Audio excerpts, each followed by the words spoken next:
et ça me fait plaisir d'être avec vous aujourd'hui. When it was started in 1957, Canada's equalization program had a noble intention to ensure that Canadians from coast to coast have a similar level of service from their provincial government, whether they live in poor or richer provinces. It was seen as a way to unite the country. Unfortunately, that is not how it turned out. The program has had numerous unintended consequences. It is unfair and inefficient in multiple ways, and it is disuniting Canadians instead of uniting them. During the past 10 months, I have traveled across the country and spoke to a lot of people. Many told me that because of this program, they feel that the federal government is not on their side. They feel that it creates tension between certain provinces and that discourages growth and necessary economic reforms. Let me give you a few examples. With its strong economy and strong energy sector, Alberta has been for years a net contributor to the equalization program. Its citizens pay federal taxes to fund it, but the province never received any of it. However, Alberta's economy has been severely contracting for 2 years, in part because of the collapse in oil prices. Yet the province will still not get a penny of it from equalization and from the equalization formula this year and next year. The equalization formula uses 2-year-old data and calculates an average of fiscal capacity over 3 years. Albertans are suffering but are still forced to help other provinces with economies in better shape fund their social programs. This is unfair. Here is another example of unfairness and inefficiency. The equalization formula uses 5 criteria to determine a province's fiscal capacity, including energy revenues. However, it does not treat all forms of energy revenues the same way. In the case of hydroelectricity, it does not use the market value of hydropower produced in Quebec and Manitoba, but rather the subsidized rate at which it's sold in local markets. Because of this, the two provinces appear poorer than they actually are and get more equalization money than they should. These provinces are therefore encouraged to continue their policy of subsidizing their local customers instead of getting the full value for their energy, for example, by exporting it. This whole situation is a mess from the point of view of good public policy. It is unfair and inefficient. Un mythe circule toujours selon lequel la péréquation a au moins l'avantage d'aider économiquement les provinces les moins fortunées, mais c'est plutôt le contraire qui se produit. Ce système crée une trappe à pauvreté qui empêche les provinces de développer leur plein potentiel. Je dirais que les plus grandes victimes des programmes de péréquation sont en fait les citoyens des provinces qui en reçoivent depuis des décennies. Le Manitoba, le Québec, la Nouvelle-Écosse, le Nouveau-Brunswick et l'île du Prince-Édouard. Le Québec est la province, comme vous le savez, qui reçoit le plus d'argent, soit 10 milliards de dollars, sur un total de 18 milliards cette année. Mais elle en reçoit beaucoup, c'est parce qu'elle a une population beaucoup plus grande que les autres provinces. Mais les autres provinces, en fait, en reçoivent plus par capita. Cette réalité économique est bien documentée par les think tanks canadiens, dont l'Institut économique de Montréal, l'Institut Fraser, le Frontier Center et l'Atlantic Institute for Market Studies, ont analysé les effets pervers de la formule de péréquation. Ces études ont montré que l'argent de la péréquation favorise la croissance du secteur public dans les provinces bénéficiaires, ce qui retire des ressources et des travailleurs au secteur privé et l'affaiblit. L'argent de la péréquation encourage les provinces les provinces qui en reçoivent à maintenir un fardeau fiscal élevé et intervenir davantage dans leur économie. Elles ne sont pas autant incitées à rendre leur économie plus compétitive parce qu'une plus grande croissance du secteur privé ferait en sorte qu'elles recevraient moins d'argent de la péréquation. This system is similar to badly designed welfare programs used to discourage recipients from working because they will then lose all their benefits and will be worse off than if they stayed on welfare. That's what we call a poverty trap. These programs were reformed in the 1990s in the US and Canada, and since then, the number of people on welfare has been drastically reduced. It's time to put an end to this unfair and inefficient equalization program.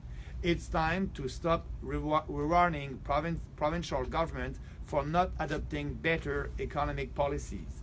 It's time to give hope and support to conservatives fighting for free market reforms and less government intervention in these provinces.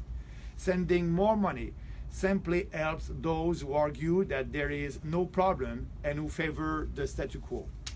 As leader of the Conservative Party of Canada and Prime Minister, I will propose, first of all, to freeze the envelope devoted to the equalization program. Second, I will set up a parliamentary committee with the goal of reviewing that envelope, examining the current formula, and proposing a new one. That new formula should avoid the welfare trap and perverse effects identified by economists. It should encourage provincial governments to take responsibility for their bad decision, adopt the right pro-growth economic policies, and reduce their dependency on federal money instead of the opposite. Kevin O'Leary said earlier this week that he will force provinces to adopt some policies that he favors, such as developing natural gas in Nova Scotia, and that he will be very punitive if they don't comply. This approach is arrogant and reckless. And it is reckless because that will bring back constitutional dispute between Ottawa and the provinces. It's similar to the Liberal approach of imposing specific conditions to provinces on how to spend the money for health transfer, even though Ottawa has no jurisdiction in healthcare, but even worse. My approach is not to impose Ottawa's will on the provinces, but rather to reform the equalization program so that it provides the right incentive for economic development. My approach will respect the provinces and our Constitution. My approach will respect taxpayers from across the country who fund this program and demand results. Lorsque j'ai lancé ma campagne à la chefferie en mai dernier, j'ai précisé que je fonderais toutes mes politiques sur 4 principes clairs: la liberté, l'équité, la responsabilité et le respect. J'ai déjà annoncé un plan visant à réduire les impôts des particuliers et des entreprises, à réduire le fardeau réglementaire et à éliminer les obstacles au commerce à l'intérieur du Canada. Avec ces politiques, les provinces moins fortunées auront tous les outils pour libérer leur économie. Cela profitera non seulement à leurs citoyens, mais rendra tous les Canadiens plus prospères. Et au lieu de susciter du ressentiment entre les provinces qui donnent et celles qui reçoivent, cela rendra notre pays plus uni et prospère. Merci. Monsieur Bernier, vous parlez d'éviter la trappe à pauvreté, d'encourager les gouvernements provinciaux à assumer la responsabilité de leurs décisions, réduire la dépendance envers les fonds fédéraux. Avez-vous une idée, par contre, un peu de ce qui serait une meilleure formule de péréquation, au-delà de dire faut l'étudier? Bien, la formule de péréquation, c'est très complexe. On connaît les conséquences négatives de cette formule-là. Et c'est pour ça que je veux créer un comité parlementaire où on va faire des consultations partout à travers le pays pour s'assurer d'avoir la formule qui est la plus équitable et qui incite ces provinces-là à développer des politiques pro-marché. Donc, actuellement, je n'ai pas de proposition précise sur la formule, mais j'énonce les grands principes pour réformer cette formule-là. Et c'est sûr qu'en bout de ligne, on veut que les provinces aient des politiques adéquates. Et contrairement à mon opposant et le candidat à la course au leadership, Kevin O'Leary, je n'ai pas une version arrogante du fédéralisme canadien envers les provinces, mais plutôt une position, une approche respectueuse de la Constitution et qui donne plutôt des incitatifs aux provinces pour changer leur comportement et non pas blâmer les provinces et les forcer à adopter des politiques. Mais ça serait quoi les principes souhaitables selon vous? Bien, les principes, c'est l'équité, le plus important, le respect de la Constitution, le respect des payeurs de taxes et avoir une formule qui va faire en sorte d'inciter les provinces à développer leur richesse. Donc, on va voir, on va faire des consultations, mais ça veut dire un changement de la formule. Et s'il y a des changements au niveau monétaire, parce qu'aussi il y a un gel, actuellement, comme vous savez, les paiements de péréquation augmentent à chaque année. Ce que je propose, c'est de geler ces paiements-là de péréquation et d'analyser la formule. Et la formule serait si elle est moins généreuse envers les provinces, bien, il y aurait un délai pour permettre aux provinces de s'ajuster à cette nouvelle formule-là. Mais ça fait partie des options de la rendre moins généreuse. Je suis juste... J'essaie d'avoir un peu plus de détails parce que d'habitude, vos styles politiques sont assez étoffés. Oui. Je suis sûre que vous avez plein d'idées sur comment améliorer la péréquation. J'essaie de voir un peu qu'est-ce qui serait une solution selon vous. Est-ce que c'est ça, juste de réduire les transferts? Non, c'est de changer la formule. La formule est basée sur actuellement 5 critères. Donc, il faut les revenus d'impôt d'une province, les revenus des ressources naturelles. Et ce qu'on veut faire, c'est reviser ces critères-là. Je ne suis pas un spécialiste de la formule de péréquation, mais je dis aux gens, pour la réformer, il faut que ça soit basé sur les critères que j'ai énoncés. What I just said in French is that this approach is the right approach for having respectful federalism. And I respect the Constitution, it's very important. Contrary to Kevin O'Leary, who has a mean version of federalism. And his approach is to bully provinces. My approach is to be respectful with the provinces. And we know that the equalization formula is a welfare trap. So we want to change that for being fair for every provinces, but we don't want to force a province to adopt a behavior like Kevin O'Leary wants. We just want them to be more efficient and give them the incentive. But, you know, I will respect the Constitution and I won't be mean with premier of our provinces. Ici, vous gelez l'enveloppe, ça serait combien de temps? Puis si elle est moins généreuse, il y aurait un délai, vous dites, pour, j'imagine que ça réduise progressivement. Ça serait sur combien de temps? Bien, le gel de l'enveloppe, ça serait dès l'entrée en vigueur d'un gouvernement conservateur et tout le long des consultations. Donc, les consultations, s'ils prennent un an, l'enveloppe serait gelée pour un an. Et s'il y a des changements dans les fonds alloués, donc, on permettrait aux provinces, dans cette formule-là, de pouvoir avoir un délai pour la mettre en vigueur. Donc, il y aurait, oui, certainement une période d'ajustement qui peut aller entre 2 ans et 5 ans. On va faire ça de façon respectueuse des provinces. Mais vous n'avez pas peur d'avoir justement des prises de bec avec les premiers ministres qui veulent geler ces montants-là qui sont quand même substantiels?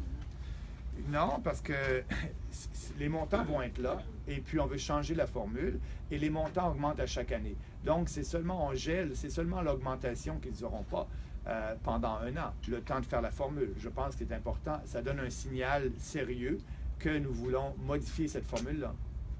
Mais on s'entend qu'ils ne seront pas ravis. Vous respectez peut-être la Constitution, mais c'est pas sûr que ça passe comme une lettre à la poste, là. Ah bien, c'est dans la responsabilité du gouvernement fédéral, la formule de péréquation. Et puis, effectivement, on va avoir des consultations. Mais je pense que le gel de l'augmentation, c'est quelque chose de raisonnable. Est-ce que vous imposez quand même quelque chose aux provinces en gelant ça? Là, vous dites que vous imposez pas, mais vous imposez quand même. Bien, ce que je dis, c'est que contrairement à M. O'Leary, qui, lui, veut dicter les provinces quoi faire dans leur champ de compétences, moi, c'est pas ça que je fais. La formule de péréquation relève du gouvernement fédéral. La péréquation est dans la Constitution et je fais des consultations pour la changer. Mais entre-temps, je gèle la formule. Je pense que c'est très respectueux.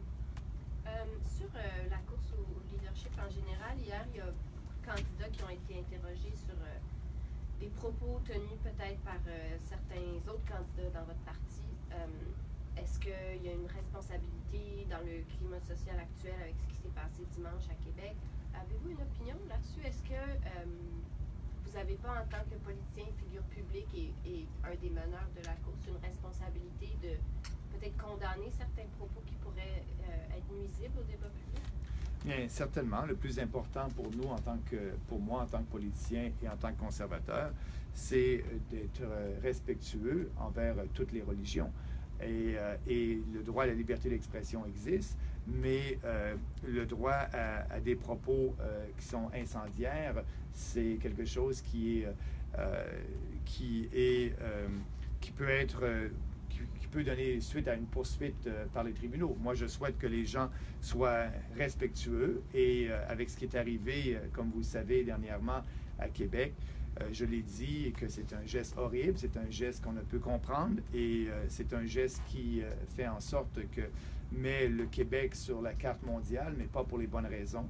Et moi, je suis tout à fait solidaire des Québécois parce que je pense que tous les Québécois ont condamné ce geste et c'est ce qu'il faut faire.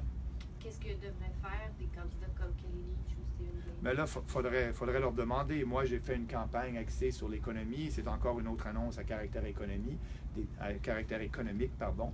Mais c'est à eux, ça va être à eux de leur réaction, c'est à eux de leur demander. Moi, je fais ma campagne et puis c'est une campagne positive, une campagne d'idées, puis qui est axée sur les réalités des Canadiens. Mais est-ce qu'il n'y a pas un risque à se distancier, toujours à dire c'est à eux de décider, puis de laisser c'est une course au leadership, puis chacun a des points de vue différents. Eux ont des points de vue différents, moi j'ai un autre point de vue. Et donc, ils sont responsables de leurs actions. Ils doivent assumer leurs responsabilités. Donc, ça va certainement se concrétiser dans les actions des membres du Parti conservateur. Est-ce que vous trouvez que certains sont allés trop loin actuellement? Bien, c'est pas à moi de juger leurs propos. Moi, je regarde ce qu'il y en est, puis je me dis que il faut être respectueux, puis il y a une diversité au Canada, puis elle existe, et puis oui, il y a des valeurs canadiennes, mais il y a des valeurs canadiennes de tolérance aussi, et de respect des différentes religions. Donc, eux ont des propositions qui sont différentes des miennes en ce qui concerne l'immigration ou les valeurs canadiennes, mais ça fait partie du débat et ils vont être responsables de leurs paroles. So, thank you very much. Have a nice day.